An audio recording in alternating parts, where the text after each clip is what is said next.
Welcome to Corks Conversation with Linda Hurtado Bond. Yes, I am so excited to talk to her today. So, Kathy, she's a Florida author. I know Yes. you're jealous of us I down am. here. But she's from the West Coast, but it's still kind of local to me. Well, Right. a lot more local than it is to me. And she's also a TV journalist, a very award-winning one, and a crime fiction author. So we know that works out to be a great combination. Right. So before we start asking her all the questions, let me tell everyone a little bit more about her. Yes, please. Okay. So by day, Linda Hurtado Bond is an Emmy and Edward R. Murrow, Edward R. Murrow award-winning journalist. By night, she's an author of James Bond-like adventures and heart-stopping thrillers. Linda met her husband, Jorge. Yes, because we debated, is it Jorge or George? Because I live in South Florida, and so it can go either way. It's Jorge, but I guess who just walked in the door? Is he here? He can wave. Yeah, he can stick his Say head in. hello, Jorge. Hi. Oh, there he is. Your ears are burning. We're going to be talking about you. Yeah. Yes. So she was on an assignment in Cuba, and then 20 some years later, they've raised a doctor, a nurse, a pilot, a paramedic, firefighter, and an aspiring psychologist. So Yeah, we're going to be taken care of. Areas. Yeah.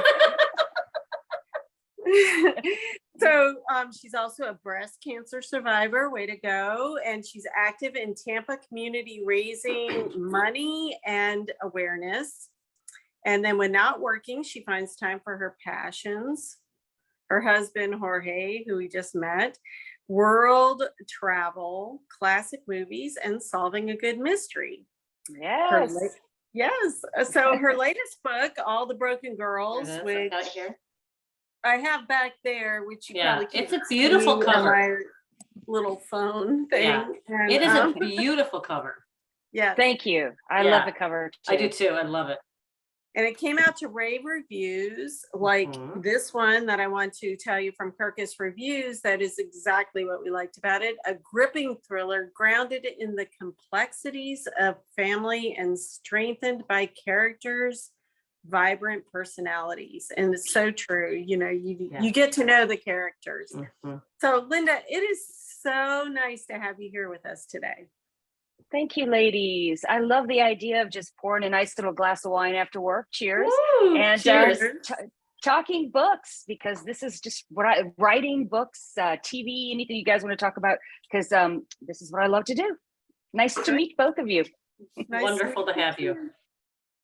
Okay, so let's talk about the wine. Should we just get into it? So we always ask the authors what their preference is, and Linda chose a buttery Chardonnay, she said. So tell me, is that your favorite? Yes. And I always, whenever we go to a restaurant, I always ask for their suggestion for a buttery Chardonnay, because it's very rare, I think, to find a good buttery Chardonnay. And I just like the rich flavor of it.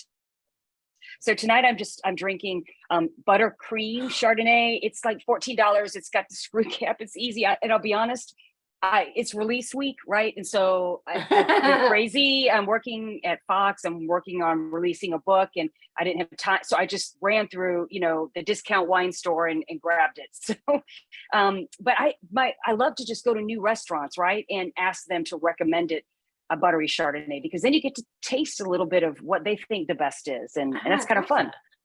Yes, for sure. I love that. I am having just a Robert Mondavi nice Chardonnay, and I a friend of mine brought it over actually for a dinner party recently, and I was so excited. I was like, I'm hanging on to that Chardonnay because it hadn't gotten finished. And it is just smooth, like it's not super sweet, it's just very smooth. And that's why I like your buttery description. I haven't really heard about the buttery description. I love that.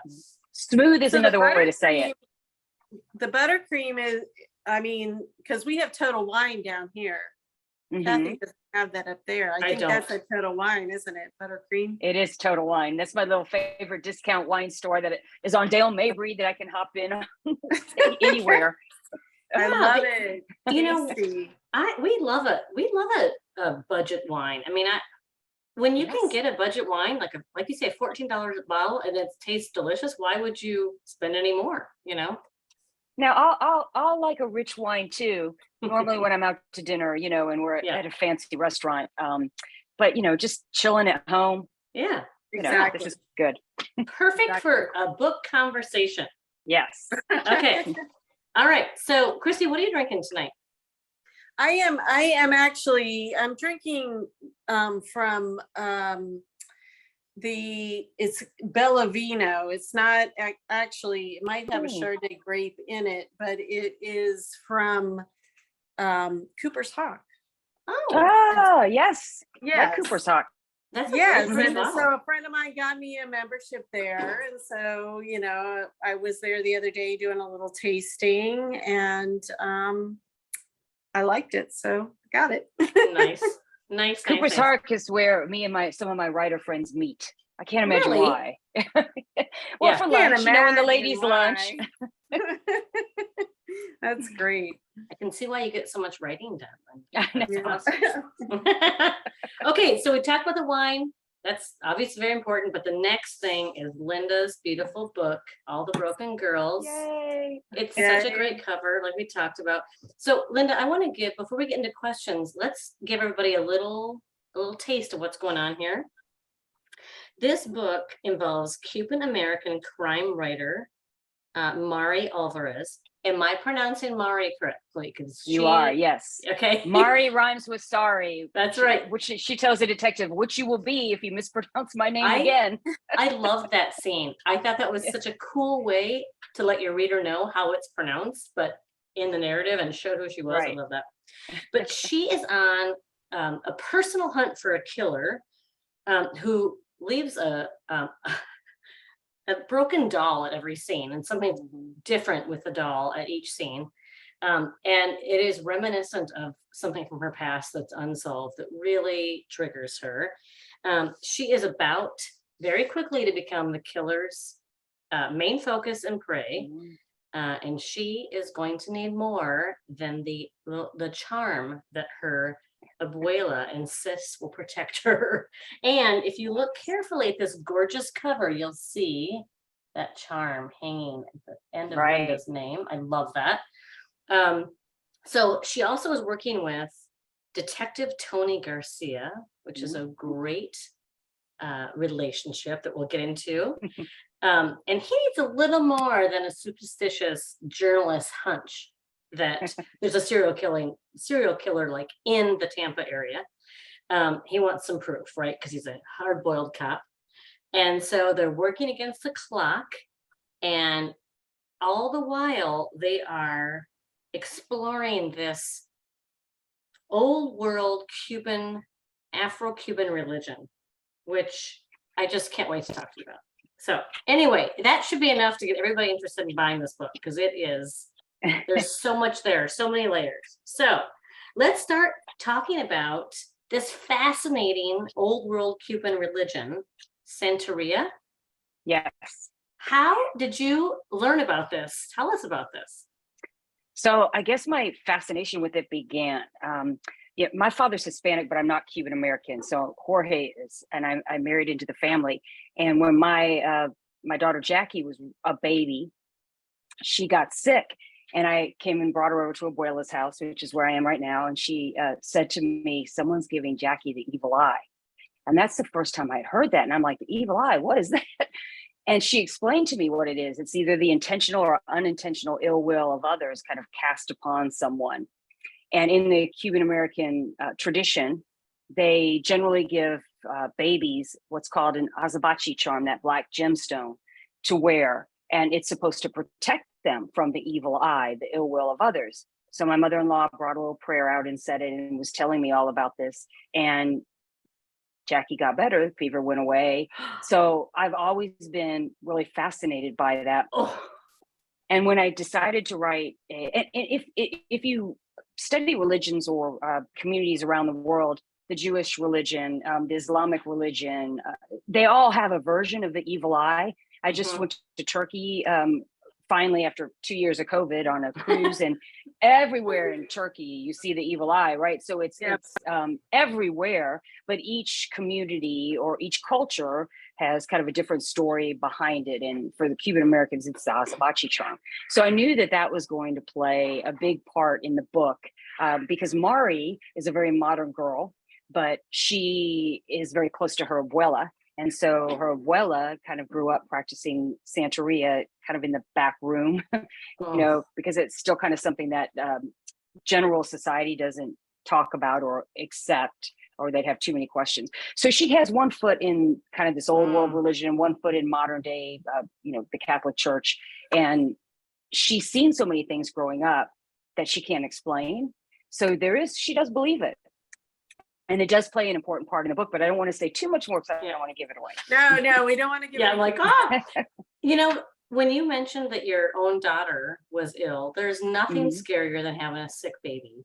Yes. And so I can only imagine the power that had on you because when you have a sick baby and your mom, like there's nothing in the world that would stop you from anything to help your baby. Exactly. And you'll try the prayer, you'll try Azabachi, right? But I was just really fascinated by that whole idea that someone could wish you ill will or your baby ill will, maybe even unintentionally, like they do like you, but there's that negativity that comes from one person to another that you can't control, right? Or can you? That's the whole question. Yeah. So did you have to do a lot of research like after that to make sure you got it right, or did you just ask your right? Well, so my abuela she's not a Santeria, she doesn't practice Santeria. It's just kind of one of those things in the Cuban American culture that it's there, right? It's like the periphery, Right. So to find out more about it, because I'm a reporter, I reached out to a professor of religion at the University of South Florida here in Tampa. And she's an expert in Santeria, has studied it, has written about it, has been quoted in newspaper articles as an expert. And so I asked her if, first of all, I could just interview her and kind of pick her brain for a couple of scenes. And then if she would read the book and make sure, because it was very important to me to present it in this book in a non-judgmental way. It is just a part of the community. And that's it. There's no judgment here. And so, but because I'm a journalist, I also wanted to make sure that I was portraying it correctly. And so, and so she read the book and made some suggestions and helped me kind of tweak some of the scenes. And I felt really good, especially when the reviews started coming out, because people in the community said, you nailed it, you're right on, and so I guess that's the journalist in me, right? Like I just had to do my research and my homework first. You're making me want to take a sip of wine. I know, right? So when you said that, you talked to the professor, and then were you nervous when you sent those sections off to her for her review? No, because I actually talked to her first. And so I interviewed her first. So she was giving me all sorts of scenarios and details. And so when I crafted the chapters, I was coming off the notes I took from her. So really what I was looking for at that point was just a confirmation that it was all factually correct. And she was very appreciative of that, because often Santeria is portrayed in kind of a very dark light, and it really shouldn't be. I mean, there's a whole other wing of it called brujeria, which is a different thing. But Santeria, usually when you pray to your Orisha or your saint, I mean, you're wishing for something good, either for yourself, for your family, for someone else. It's a positive thing. Right. Now, do you think, because you have children that are in the younger generation, has Santeria kind of transferred over to the U.S. and the Cuban family? No, I'd say it's old school. I wouldn't say the younger generation practices it very much. And maybe in Miami or different, but in the Cuban American community around here, I would say no. They certainly know about it, but I still think it might be. But it's like, that's what Grandpa does or whatever. Right. So was that the gem, or what was like the like that little thing that got this story going? Well, that and the fact that my publisher, so my first three books are romantic suspense because I grew up reading romance. I mean, I started with Judy Blume and then, Oh, went to Kathleen Woodward's and all of the, old school yeah. romance authors. I read them all. In fact, kind of a funny story. My mom went to my teacher one time and said, "Oh my gosh, my daughter's reading like 4 romance novels a week. What do I do? This is awful." And the teacher is like, "Well, she's reading 4 books a week. Oh my gosh, just let her read, Yeah, she'll grow out of it. She'll survive. She'll be fine." And so I grew up on that. And I always just loved that whole idea of meeting that person that you can't forget, right? And what is it about that person as opposed to somebody else that sticks in your mind and you can't let go of? And so for me, romance is just very much a part of everybody's life all day long. And I loved writing it. But my publisher in Entangled came to me and said, and they're a romance, I mean, they do YA and fantasy and romance. So they're kind of a boutique publisher. But they said to me, "We think you have a voice for a thriller, and we're looking to shelve some thrillers. So would you be willing to write a serial killer thriller?" So really up until that point, I never really thought about going to the dark side and writing about a serial killer until they suggested it. And I thought, well, sure. And the fact that they said it would be a mass market paperback helped. So I was like, all let right, me think. let's give it a try. So they gave me some guidelines and they told me they wanted the female to be the lead. She had to solve the crime. And so I had to come up with a reason that a reporter would be able to solve a crime that a homicide detective would not.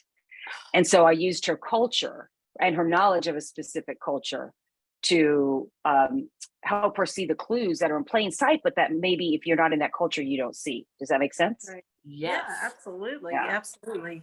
And that was actually my next question was like, how did you transition into that? But I kind of like how you kept a little romance in Right. this. Mhm. I mean, You not to can't, give anything away, but right. You can, what is life without romance? What is life Ugh. without excitement of seeing somebody again? What is life without being inspired by someone and meeting someone who believes in you? And maybe it's that point they're the only person that believes in you. So all of that is romance, right? And so it's in every thriller. Men just don't want to admit it. There's always that thread. There's always that thread, right? There is. And so I So now, have wanted you that to be gone in there. to conferences for both romance and thriller? I have. Or mystery? I was a RWA junkie for years, loved Romance Writers of America. They taught me how to write. They introduced me to my agent. I got hooked up with Entangled through RWA and networked and met so many fabulous authors. Wouldn't be where I am today without RWA, which again is the Romance Writers of America, because it's such a great network. But then when I transitioned, I went for the first time to Thriller Writers in New York this past June. And it was such a fabulous conference. And, we come off 2 years of being in COVID hell. And so nobody could go to these writers conferences, right? And see people and actually, hang out at the bar and talk and do all the fun stuff we like to do at conferences. So I was really blown away. And then, a local author in Tampa, St. Pete area, Lisa Unger, is like the co-president of the International Thriller Writers. And I've interviewed her before as a reporter. And so I knew her. And so it all lined up. I brought a couple of my writer friends with me and we ended up having just a fabulous time. And so now that I'm writing thrillers, I'll probably go back to that conference next year, because I do think for anyone who wants to be a writer, you must go to these conferences, because number one, you have to learn more about your craft. You're never so good that you can't get better. And that there's an opportunity at these conferences to improve your craft, but also network. And that networking I did at Thriller Fest has helped me in my launch so much. I met a fabulous author, John Land, and he writes thrillers. He has one coming out with Heather Graham.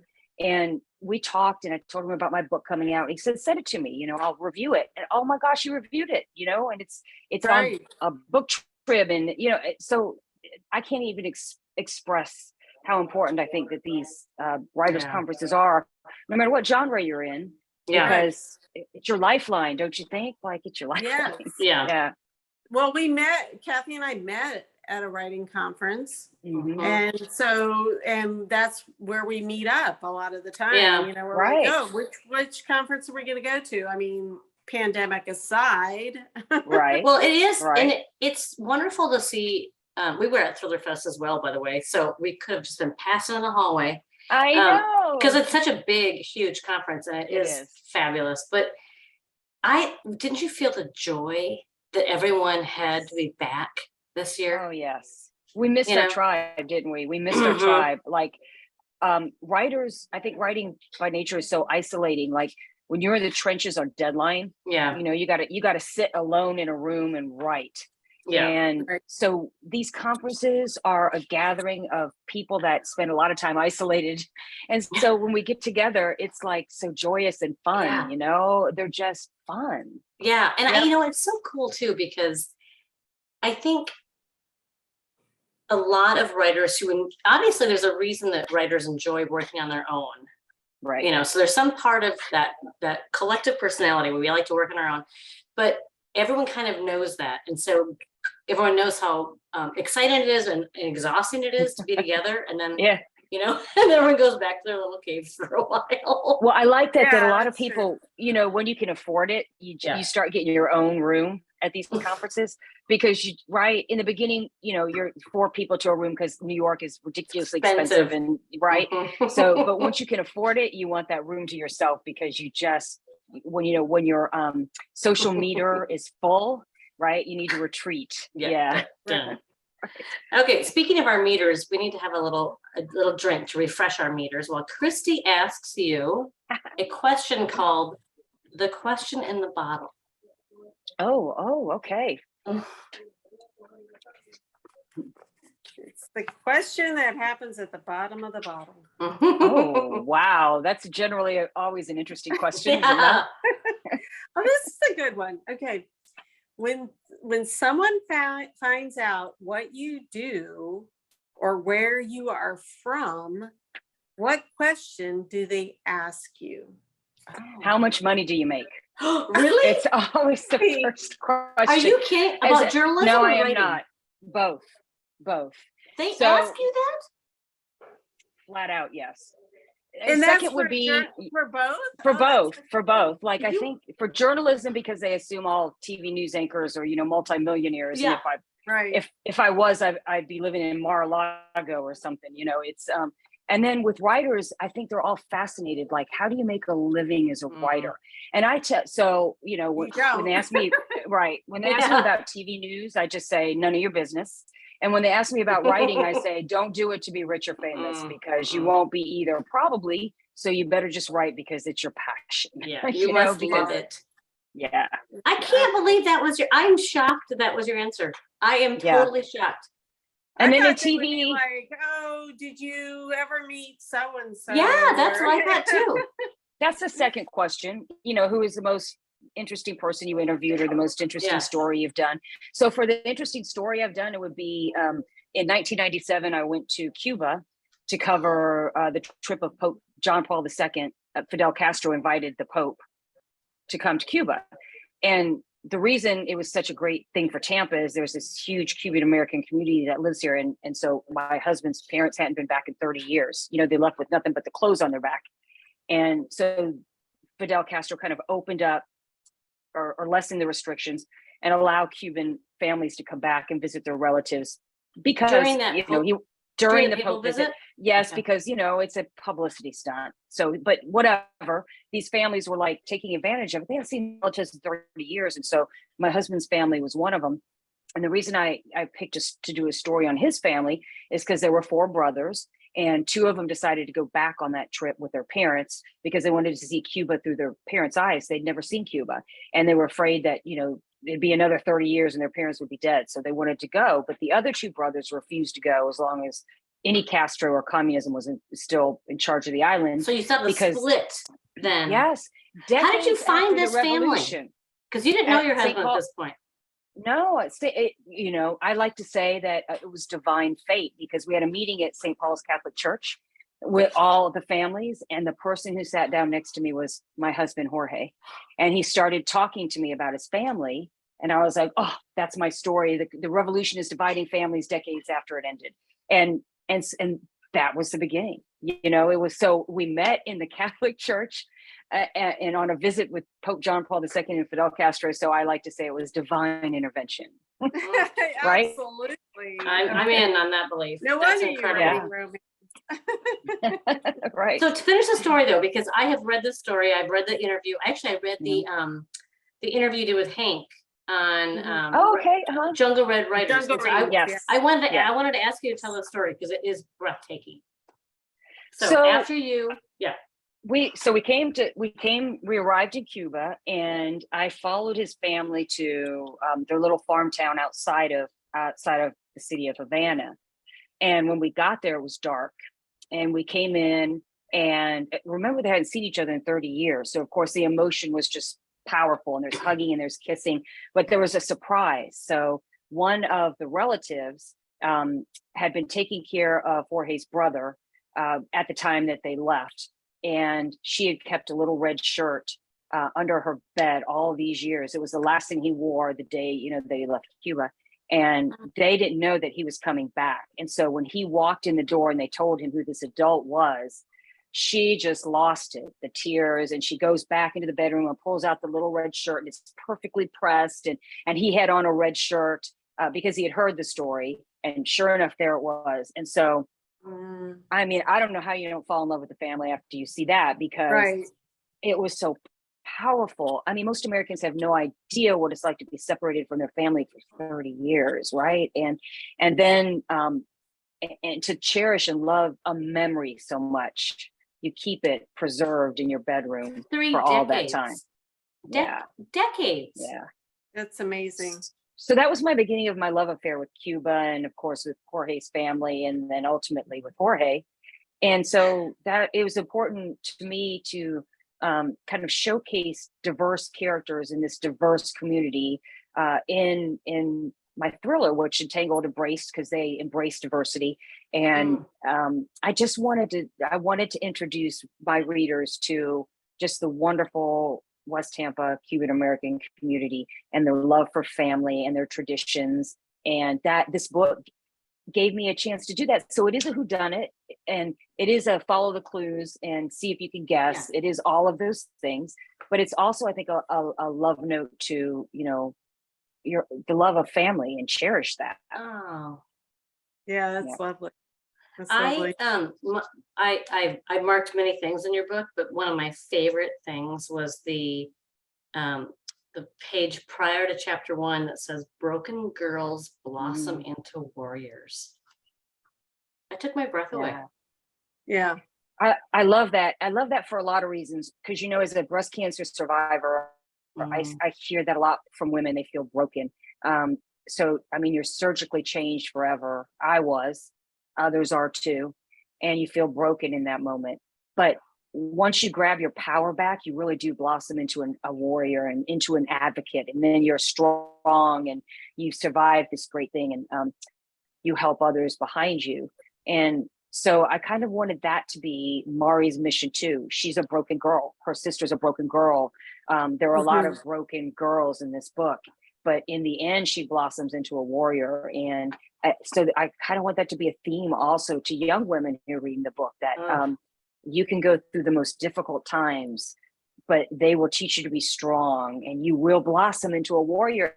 And then you're the warrior who helps the next broken girl get to that place as well. You're such an inspiration. That's awesome. That is beautiful. Mm-hmm. Okay, so what can you, I know Christy was gonna ask us, so I'm sorry, Christy, I'm stepping on you, but before we go, can you tell us quickly how you got from journalism to writing, and what you're working on now?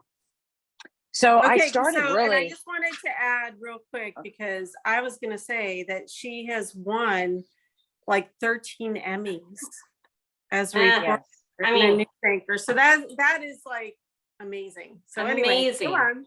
Yeah. Well, thank you. Thank you. I really started as a fiction writer. I was that kid in high school that always had a notebook kind of the nerd with a notebook that I would always carry around to jot things down. And I went to a performing arts school, but not for dance or for singing. I went part-time for creative writing. So I always had the bug to write, but I just never thought you could make it as an author. And so when I was trying to figure out like what I was going to do with my life, I thought, well, what do I like to do? I grew up in the theater. So there's that performing. I liked, I'm a writer. I like current events. I always want to be where the action is. So all of those things together kind of led me to journalism. And once I started in journalism, it's a hard field to break into too. And so it took years of, my first job, I was in like the 150th market making like $13,000 a year. And I'm, barely affording French fries. So the focus at that point was on like surviving and making it in the world of journalism. So I kind of put that fantasy about fiction away. But when I finally got to Tampa, got settled in, was making decent money, and I felt like I had roots down in a city, and I joined joined an RWA writers group, right? Like the local one. There you go. And started going to meetings and started realizing I had to learn the craft again, because writing television news where you tell a story in 2 minutes is definitely different than writing a 400-page novel. And so I spent years just learning the craft, going to the RWA and just taking workshops. And, Margie Larson, you probably have heard of her. I went to her writing retreat, like all the big names in the business that Lisa Cron, have really, I think, caught on to something. I love Lisa right? Cron. Yes. We were just talking about her on our I worked with her for the last 6 months as a book coach. She's onto something. She's definitely onto something. Woman. Yes, she is. Yeah. So you learn your craft, and then, I did everything that you guys did. I went to RWA, I got in line, I pitched to the agents, I pitched to editors, I paid my dues, right? Like I did. Yeah. And it got better with every book. Like when Entangled signed me for my first book, I was like, I really should have paid them, because I was awful. And, the Nina Bruins was my editor, and she's fabulous. She's written, 30 some books, and I love her books. And so she was my editor, and I was like, so thankful for that. And then, I changed editors, and now I'm with Robin Hasseltine, and we have a great relationship. And I really I enjoy the whole process. But you get better, you grow, that. And it's steps that you take, and we all do it. And that's why we appreciate it. We get together at the bar at, these writers conferences. Girl, let me tell you, we've all been there. Right? Yeah. Beautiful. Yes. So cool. All right. So Christy has a final question for you. do you think it's time for the final question? Christy gets all the fun questions. Have you noticed that, Linda? I'm just realizing that. You get all the fun questions. Hey, look, I write the script. That's true. Okay. I should take a drink of wine if it's gonna be a fun question, right? Yeah, take a drink of wine.